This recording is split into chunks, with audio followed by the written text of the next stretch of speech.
Oh, hi! Didn't see you there!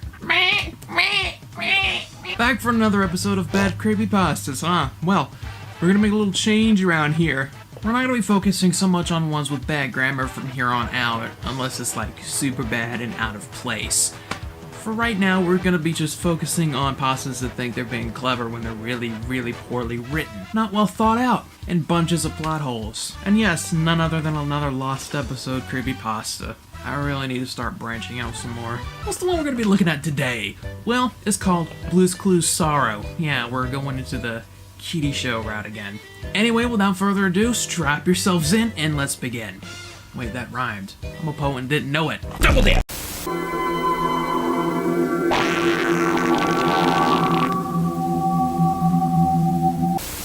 To protect my privacy, I've kept my name anonymous. I'm not sure how to begin my story, but I'll do the best I can. I guess I'll start by informing you about the Blue's Clues show. For those of you who have never watched it, Blue's Clues is a show for young children that was created in 1996 and lasted for 10 years with a total of 6 seasons and 142 episodes. The show involves Steve or Joe looking for clues and solving mysteries with help from the audience. Blue was an animated dog that labeled the clues with her paw prints. Blue's Clues was a hit for many little kids, including me. The idea was original and the artwork was amazing.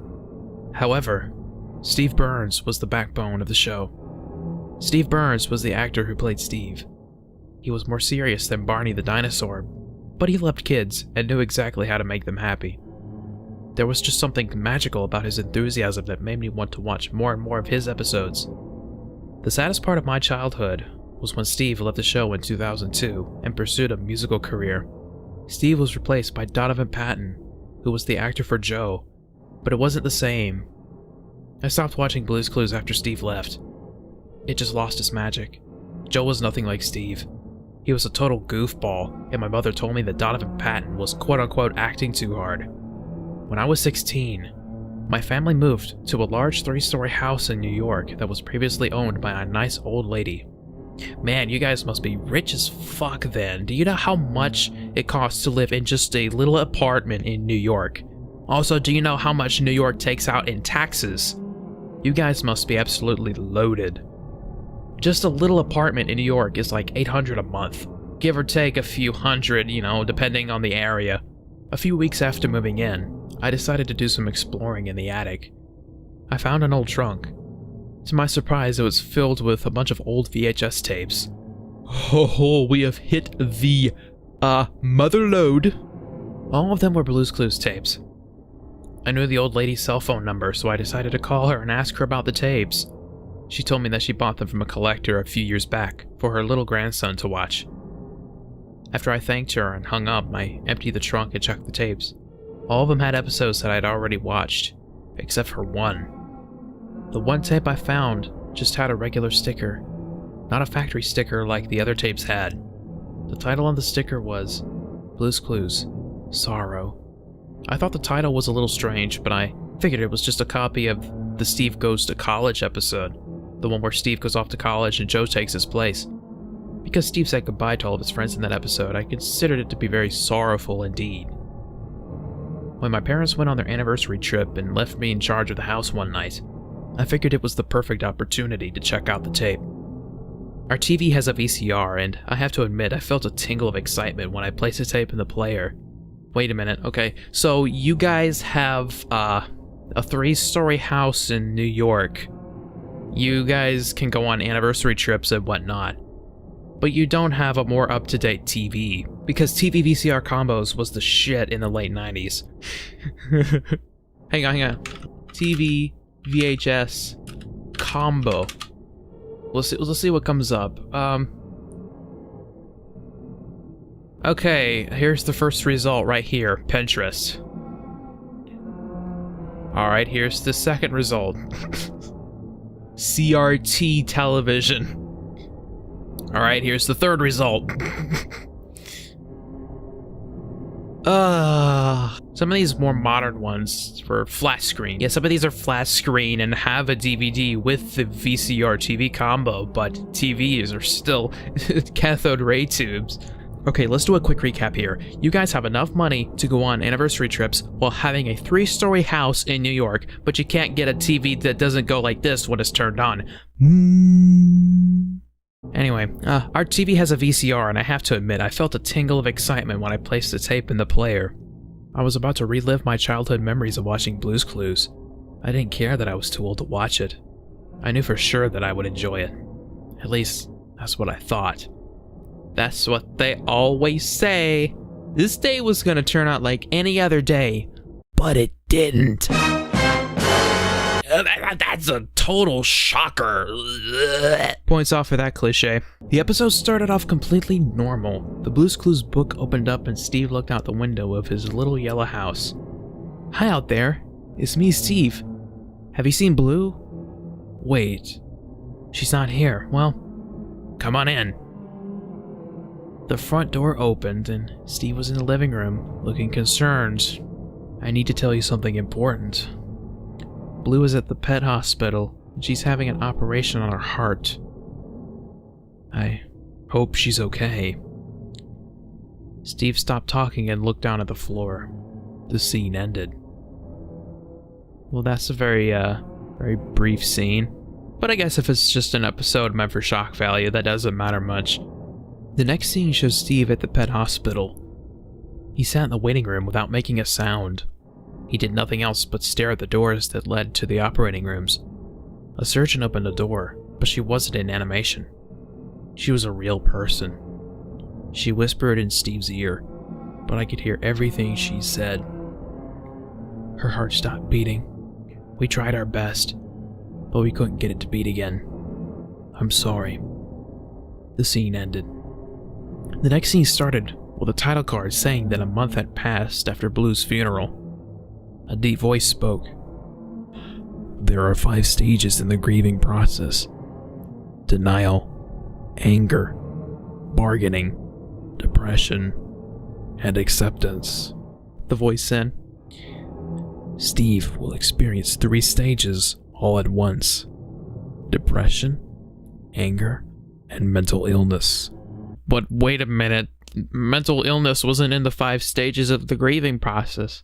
There's denial, anger, bargaining, depression, and acceptance. Anyway, Steve was in his bedroom, lying in his bed. He began to cry, and the color of the episode turned black and white, like a depressing old photograph. He cried so hard, his breathing grew shallow.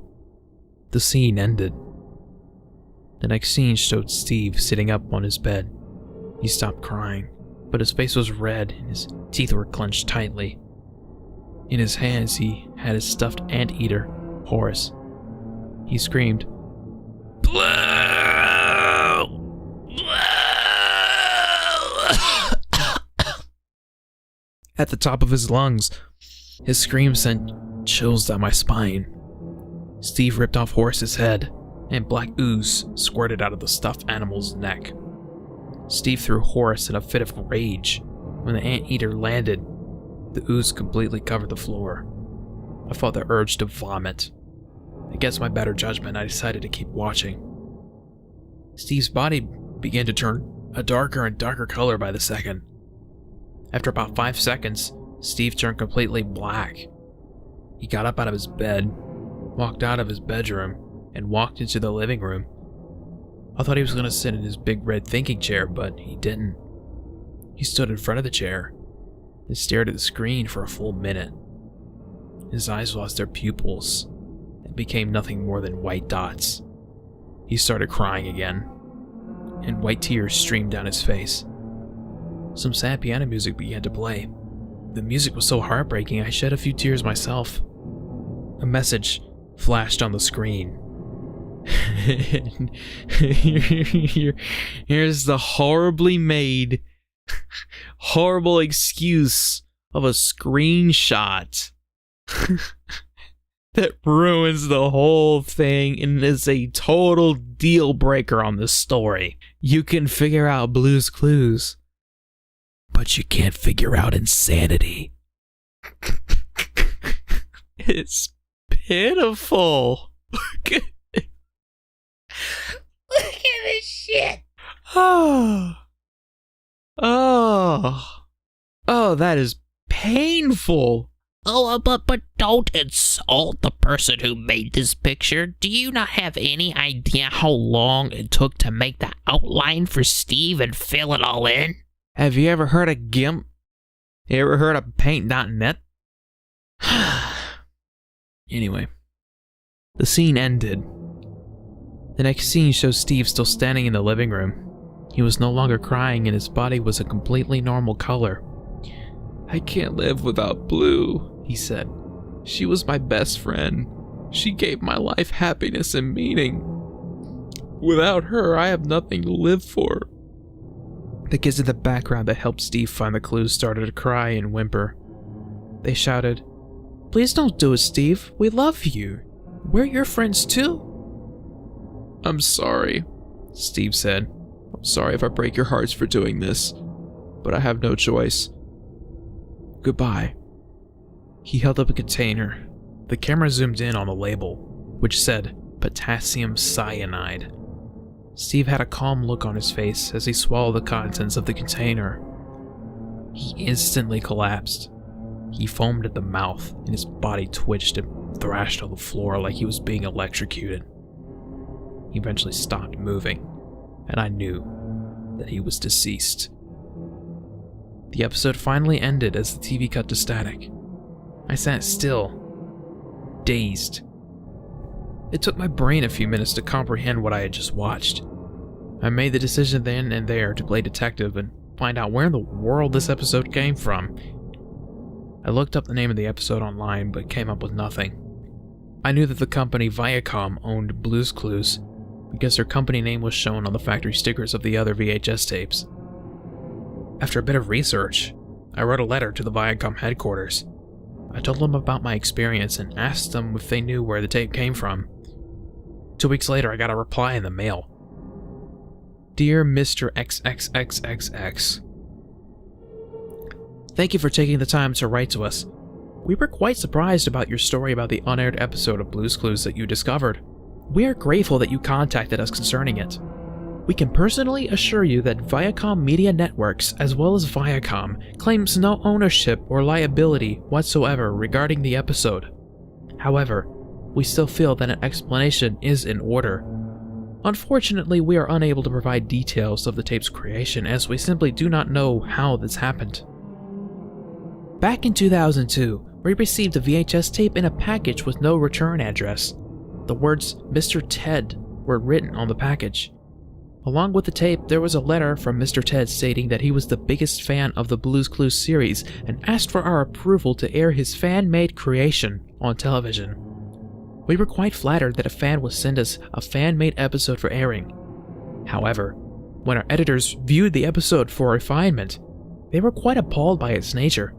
A few of the staff who viewed the episode unbelievably went into shock and had to be transported to the emergency room immediately. Okay,